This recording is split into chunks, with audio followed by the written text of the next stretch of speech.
and I always forget to do it. I'm doing the screen record, so if you do want to access this later, you can.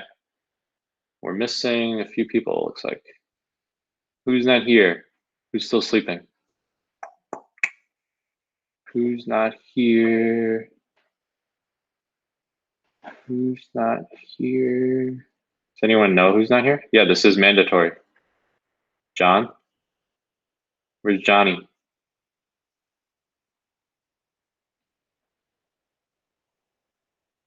Johnny, wake up. Okay, so if you missed it, we're gonna do word problems today. There's 3 problems. I'm gonna try to end around 11, if possible, 11:05, and we'll go from there. I am recording this, so if you do feel like I'm going too fast with something, you can always try to rewatch. Try to keep the chat, the comments on the side, like relevant. This way, when I'm talking, I kind of look back every once in a while to see if someone has an actual question, not just like talking about what happened on The Bachelor last night. Okay. So first one we're going to try, it says a rectangle has a perimeter of 38 meters and an area of 84 meters. We're going to determine the length and width of this. So this problem, we have to know our basic formulas from the past. Can anyone tell me what the actual formal formula is for a perimeter of a rectangle? I don't mean just like you add up all the sides. What's the formula for a perimeter of a rectangle? 2W plus 2L. Very good, Manati.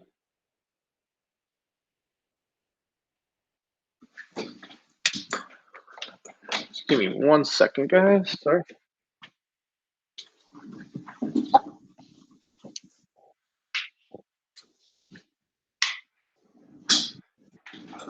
All right, so 2W plus 2L, and area equals length times width. That's our formula for area, obviously, right? And this one actually tells us the perimeter, and it tells us the area. So I'm going to plug in for P and L. So I'm going to replace P with 38, and I'm going to replace A with 84.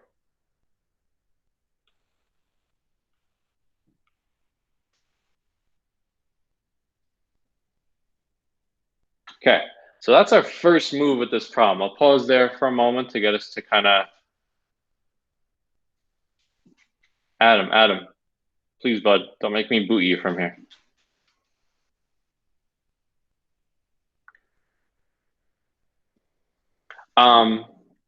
Now we have kind of like a system on our hands, and I don't want to scare you too much. We're not going to get into like elimination and stuff. It's a very easy system.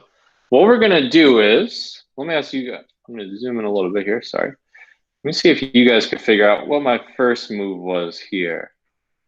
Can anyone tell me what I did first? I write my L's as capital because I can't really tell the difference between 1 and L. I divided the entire top equation by 2. Very good. Everything was even. And now I have the variables kind of like 1W and 1L, which is a little bit more convenient. And now I'm going to solve for W. I'm going to get it so it's just saying W equals something. So I'm going to move the plus L to the side with the 19. So it now says 19 minus L. Again, I just subtracted L from both sides. So what was the whole purpose of that? This is going back to substitution. If I know W equals 19 minus L, I can go to this bottom equation now, and where it says W, I'm going to rewrite it. Instead of me writing W, I'm going to write what I know W is equal to, namely 19 minus L. And this is where the quadratic develops. You might have been saying to yourself, where do you get a squared term here if you have kind of 2 normal-looking formulas? This is where a quadratic is going to come from. When I distribute, I get 19L. L times L is L squared minus L squared. Okay, and now I'm going to get it in standard form. I always like to try, if possible, to keep the squared term positive. So even though it would be easier to bring the 84 to the right, I'm going to bring everybody to the left. So it's going to be L squared minus 19L plus 84. Someone last period said like, oh, just bring the 84 over. Factoring wise, quad formula wise, CT, pretty much every strategy, we like to have A being positive rather than it saying like negative L squared. Technically, that would make it like an eyeglass. And now let's regroup here for a moment. We want to gauge, how can I solve this? So this is going to be factorable. I'm going to do a sum product. I'm looking for a sum of negative 19 and a product of 84. Anyone know the two numbers? Very good. Negative 7 and negative 12. If you were a little unsure with the factoring, remember quad formula is always in your back pocket, as well as this strategy on your calculator, typing whatever the product is divided by x. Now, when you go to y equals, when you go to your second graph button on your calculator, you'll have a table of values that just reminds you of all the possible factor pairs. So t-chart, L minus 7, L minus 12, I get the length could be 7 or 12. So seemingly, kind of like yesterday, it looks like we get two different answers. But what it ends up being is the answers are just kind of like inverses of each other. I'll explain what I mean. Let's pretend that the length was 7. I'm going to go all the way back up here. If the length is 7, that means the width ends up being 19 minus 7, 12. If the length is 12, that means the width ends up being 7. So we kind of just get like, hey, it could be 7 by 12 or 12 by 7, which at the end of the day isn't two different answers. It's the same rectangle. You're just changing which one is 7 and which one's 12. So namely here, we could just say, hey, the rectangle, I think it was meters in this problem, is 7 meters by 12 meters. It's arbitrary what we call the length and the width. In other words, there's not enough information that we can determine which one is which. So while we get two answers, they are just, I don't know what you want to call that. They're like inverses of each other. We'll use that word. Okay, there wasn't any information given about the length and width, so I don't know like which one's larger, which one's smaller. So that's it. So we set up using the formulas you learned in elementary school. We set up our two equations. We use substitution. I solved for one of the variables up top. Now, no one asked this last period, but technically you can also solve the area formula if you wanted to. You can get like L equals 84 divided by W, and then you can plug into the perimeter formula.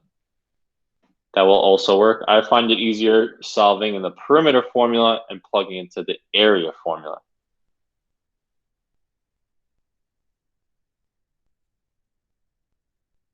Yeah, you can, I don't want to go through all that, but you can basically take this formula, divide both sides. Let's say you want to solve for W like we did. It would be W equals 84 divided by L, and then you would plug in here for W. And then you get 168 over L plus 2L, and then you multiply everybody by L to get the denominators to cancel. It gets a little bit messier. I always find it easier just to work with the perimeter and plug into the area.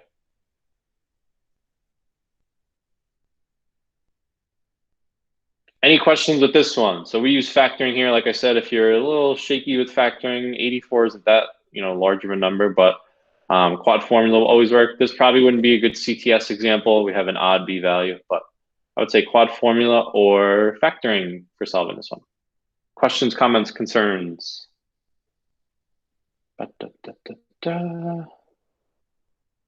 Easy way to find some product, calculator. So the product divided by X. So if you're not sure what multiplies to 84, your calculator table will tell you 84 divided by X.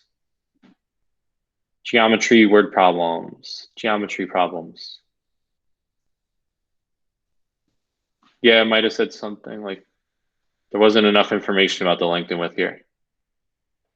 I think that's everything. Okay, good. I'm recording this so you could always go back. All right, this one we're going to call a picture frame question. They do ask this question quite often, and not always a picture frame. Could be like, oh, a park or something like that, a field in the middle of like a park. So the question ends up looking like this. It's talking about a picture in a picture frame. So it ends up being like a rectangle inside of a smaller rectangle.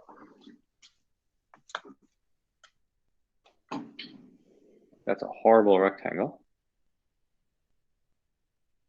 That's even a worse one. Okay. Think about a picture frame if you have one on your desk or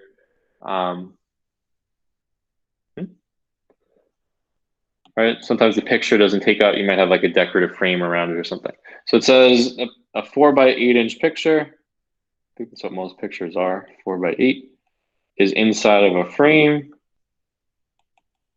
The entire frame is 165, not the picture. The picture is obviously just 32, 8x4. So the entire frame is 165. And then it says there's a white border. So this is our picture, let's say. This is me, all my friends. Okay. And now there's a white border around it that's uniform in width, meaning this, I know it's not drawn to scale, and this are all the same. It would look a little weird if you had a picture frame where like one side was bigger than the other anyway. It's usually centered, right? Okay.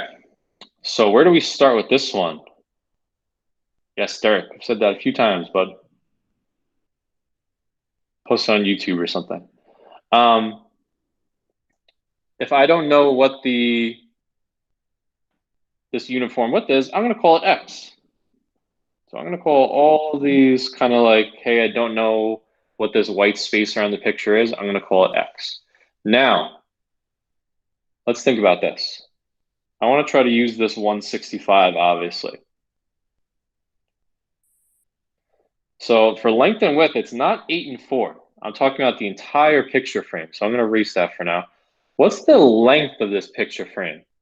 So let's go from left to right. So going all the way from left to right, what is that length? I know there's an 8 in there. And if I add the X and the other X, I end up getting 2X plus 8. And with that same logic, if we go up and down, I have the 4 here. I have 1X. I have another X. So that's going to be 2X plus 4.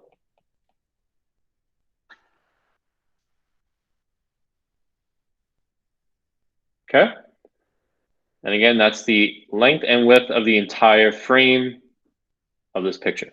So I'm going to expand now. I can't do a t-chart, right? It's not equal to 0. So I have to do my box method. 8 times 2x, I get 16x plus 8x is going to be 24x plus 32. Let's get it equal to 0. It's going to be 4x squared plus 24x minus 133. Okay. And let's pause for a moment. Make sure we're all cool. This is technically factorable. I'll tell you guys that just to save some time. This is a factorable quadratic. However, this is where I've commented on a few of your posts in that discussions like when should you factor, when should you quad formula. Sometimes something might be factorable, but do you really want to factor this?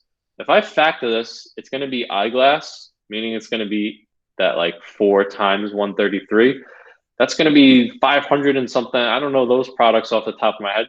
It does factor, and I'm going to skip ahead a little bit. If you did do eyeglass correctly, or if you're sitting there now trying it, it factors to, I believe, 2x minus 7 times 2x plus 19. So not a crazy eyeglass, but something where it might like take you a little while. It's kind of annoying. It's such a large product. This might be a good candidate. It might technically be a little faster to do quad formula. So there are cases where quad formula might be faster than factoring like a tougher eyeglass. My calculator. So your discriminating here ends up being, what was it from earlier? 2704. Remember that's b squared minus 4ac. Type it all in. 2704 is a perfect square. So it ends up being square root of 2704 is 52. Denominator is 8. And you're going to get 2 answers. One where you're adding 52 and then dividing by 8. And one when you're subtracting 52 and dividing by 8. That's negative 9.5. If you did factor it and you did do your t-chart and all that stuff, you get the same exact answers, obviously. 7 over 2 is 3.5. And you get negative 19 over 2, which is also negative 9.5. So like I said, just be wary. Sometimes it might be a little bit faster to do quad formula than eyeglass, AC factoring. In either case, we obviously get the same answers. I'm actually going to reject one of these answers. Which one should I reject and why? Which one of these solutions should I reject? The negative 9.5, remember what X was representing. X here was representing the space between my picture and the frame. I can't have a negative measurement. So there's only one solution here. It's going to be 3.5. And this was inches. And you can check it. If you add 3.5 on either side, that makes the length that was originally 8 to be 15, because you're basically adding 7. That makes the width that was originally 4 into 11. So this is a 15 by 11 picture frame, which does have an area of 165. There's a pretty easy check in there as well.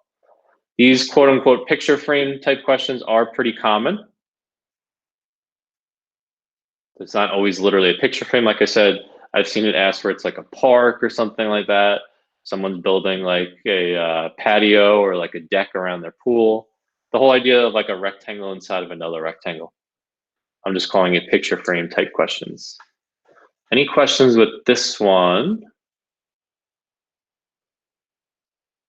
Where did I get 2x plus 4? Looking up and down, the width is 4, and there's an x above it and an x below it. So going all the way from top to bottom, follow along my laser here, I have x, I have 4, and then I have another x. So that's 2x plus 4 for the width of the picture frame.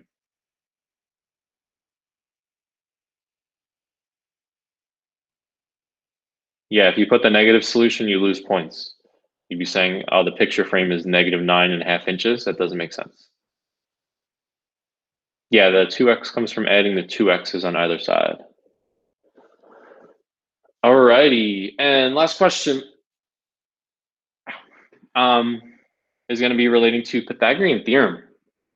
So some of you guys are familiar with this. It's come up in like, I feel like weird places here or there that you might have seen it.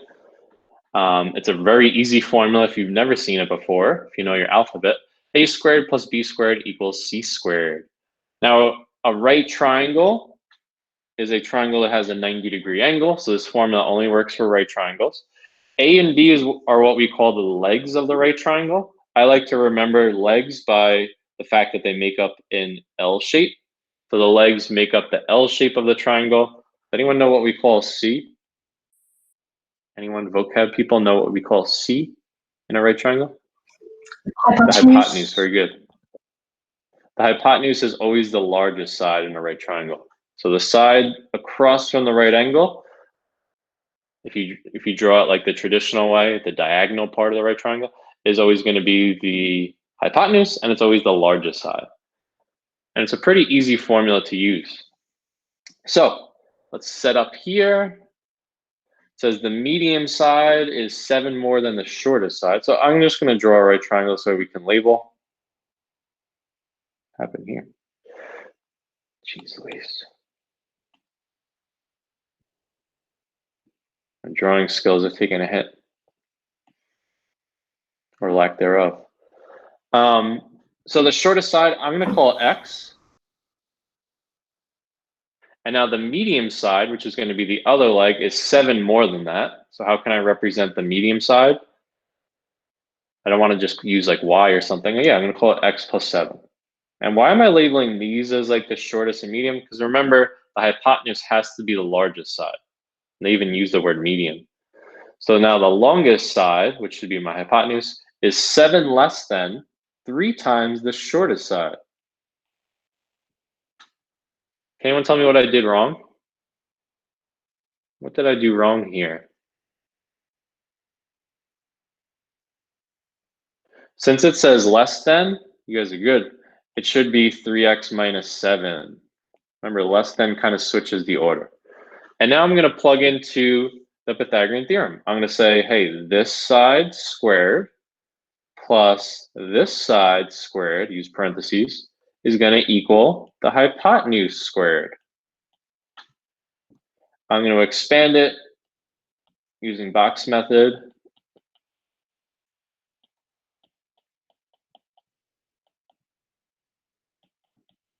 Sorry, I'm getting a little sloppy here.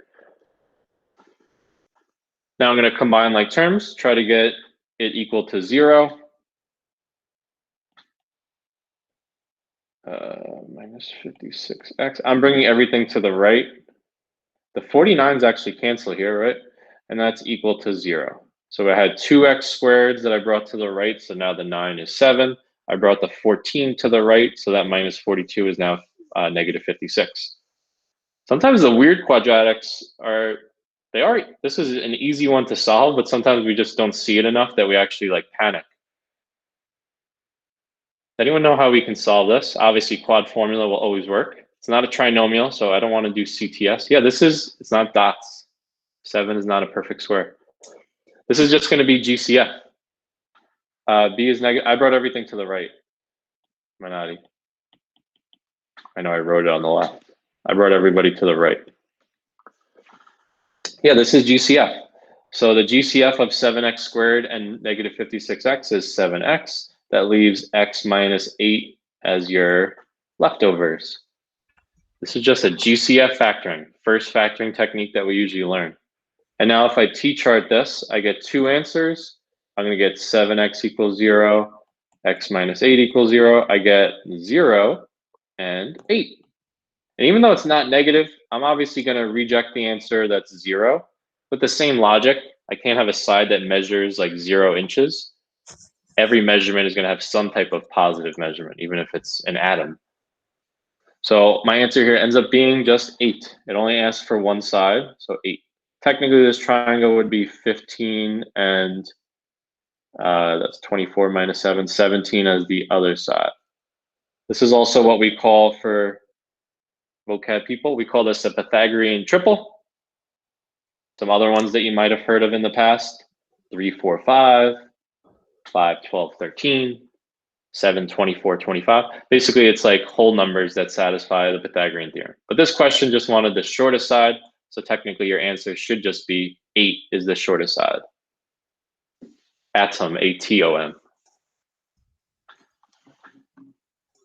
All right, guys, that concludes everything that I wanted to go over. Any questions about the 3 examples we did, or any questions about spring break? Speak now or forever hold your peace.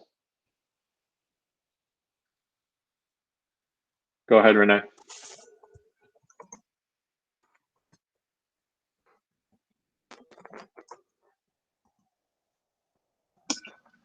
Can I ask a question? Go ahead. Wait, okay, so my first spring break is like, wait, actually, no, Could I ask a question? Yes.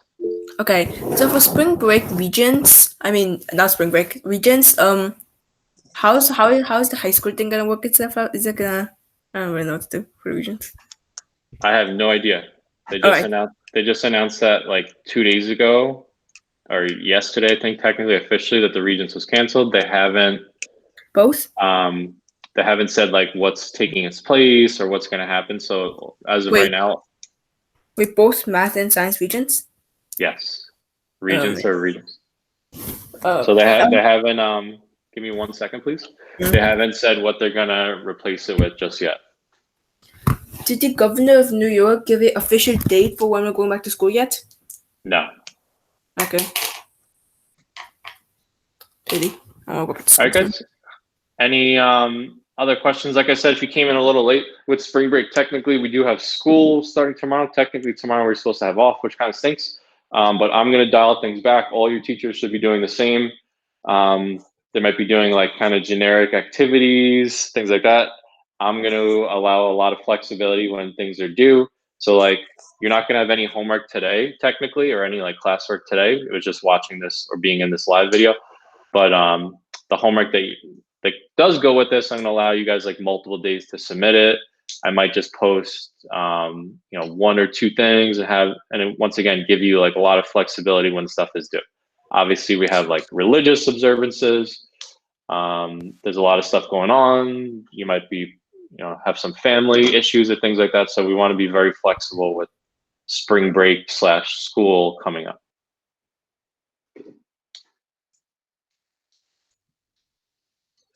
So yeah, you won't. It's not going to be like, oh, tomorrow you'll log on. There's a video and a worksheet. That's not going to happen until we technically. When was spring break supposed to end? I think the 21st or 20th.